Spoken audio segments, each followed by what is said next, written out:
Hey guys, Agnard here. Hope you and your family are doing well. The drought is persisting. We've had minimal hay production on our little farm here in East Texas. We've only gotten one cutting this year. There is a potential that we may get a minimal second cutting, and I mean minimal, but we may be able to pull off a second cutting. I'm not sure if it's going to be enough to get us through the winter. So, we often think about how can we supplement or offset our hay usage. And, typically we'll put out winter grass every 2 or 3 years. We'll strow it out there with our broadcast spreader. There are a couple of ways you can put out winter grass. One is the broadcast spreader, and the other is a grain drill. And so you just have to see what works for your operation. But we've had real good luck with a broadcast spreader. Anytime you put out winter grass, it's going to be a big plus if that seed can hit the soil. It will help it germinate better. Disking beforehand helps with the broadcast spreader. If you can't do a light disc, definitely think about doing that grain drill. So the drought is persisting. That is definitely an option to offset your hay usage, but there is a caveat. You have to have precipitation for that seed to germinate. It's never going to come to germ if you do not have enough precipitation moisture to make that seed go. So let's say you put it out and it sits in the field for 2, 3, 4, 5 weeks. You're going to lose some of that seed waiting for that moisture to come in, whether it's going to be birds or varmints in your fields, mice, field mice, moles, whatever. So those are some things to consider. We typically here in East Texas, we put out ryegrass or winter grass in general end of August through the month of September, and we've even done it early October. So just for our area, not saying that's going to work in Washington State or Maine, but that's what we do in our area. I do know that you can find a lot of detailed information with your county extension agent or your land grant ag college. Texas A&M has a real good article on winter grasses. I previewed that for a little bit. A lot of good information in there. So definitely know that you put up that winter grass. You really need to try to time that the best you can with a rainfall. We typically, when we do seed, we'll put out 25 to 50 pounds per acre of a cover crop mix. And I'll explain what kind of mix we put out here in just a second.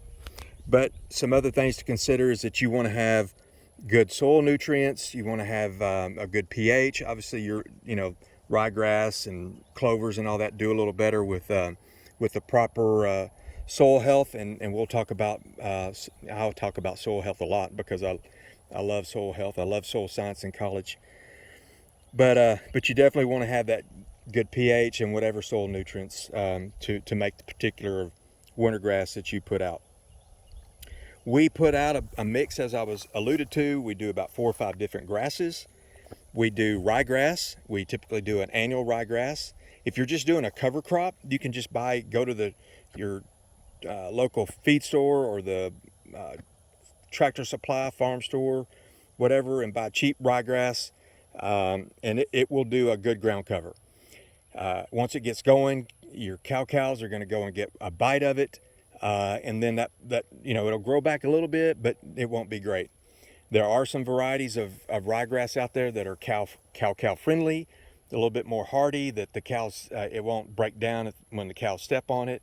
If they take a bite of it, it will continue to grow. A little bit more expensive type seed when you do that, but once again, you're trying to offset your hay usage, so it's probably worth doing the money to do that. I think round bales now in our area are 100 plus a round bale, and some hitting 125, 150. So yeah, it's something to definitely consider. There are perennial ryegrasses that come back naturally every year without having to come to a seed, so that's something to think about. All right, the next big ingredient that we put in our winter grass is clover. Clover is a legume. We put out a couple of different types of clover. they're a nitrogen affixer. They'll grab nitrogen out of the atmosphere, and that will travel into their roots, into the little nodules, and it will break down and help the soil health, add nitrogen to your soil. And that's just free fertilizer, and I love that. Mind you, you do have to have good soil health for that process, for that cycle to happen. There's actually some biology that's in the soil that has to happen, specifically with the mycorrhizal fungi. So keep that in mind. But clovers are good. Turnips. We actually have a mix that includes turnips. Turnips aids in aeration of your soil. So once again, winter grasses are overall good for your restorative practices on your farm, for your regenerative practices of your soil. And so for you regenerative homesteaders, farmers out there, really, this is right up your alley, winter grasses.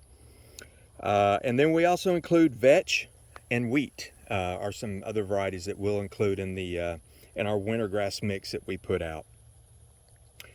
The goal is to let your animals graze it once it gets up to a certain height, and not to the point where what we try to do is where we try to let it reseed, get to a point where it'll make a head and it'll reseed, and it'll minimize the amount of that we'll have to put out. So we'll reseed winter grasses on our little farm here in East Texas every 3 to 5 years. And so we've got last winter we did not put out any winter seed, and I don't think we put out any winter seed in the past couple 3 years. And last year we just had a really good stand, and it does, man, it supplements our hay usage, and it is awesome. Now there is something I do want to talk about, and that's specific to as it turns to grass tetania, and that's where if you have cows grazing on hay bales for a long time, and then you have this nice patch of green winter grass, and then you turn them out on it, and they'll there is an opportunity for that cow to bloat, for that cow to eat all that green stuff and all those gases going on in their digestive system, can't work through fast enough, and it will cause them to bloat, also called grass tetania. So be careful of that. Not saying that that's a normal occurrence, but it can happen. So I hope this was helpful. This is something that we do on our farm. Think about supplementing with grass seed. We get our grass seed from a local seed store here, East Texas Seed. Thumbs up to them, hats off to those guys. They've always been a wealth of knowledge to us and provided us good quality seed that's germinated well. So like this video. If you like the content that I put out there, give it the thumbs up. Subscribe. It helps us, makes me think you guys like me and you like hearing what I talk about. So like the video, hit the subscribe button. God bless you and your family. Ag Nerd out.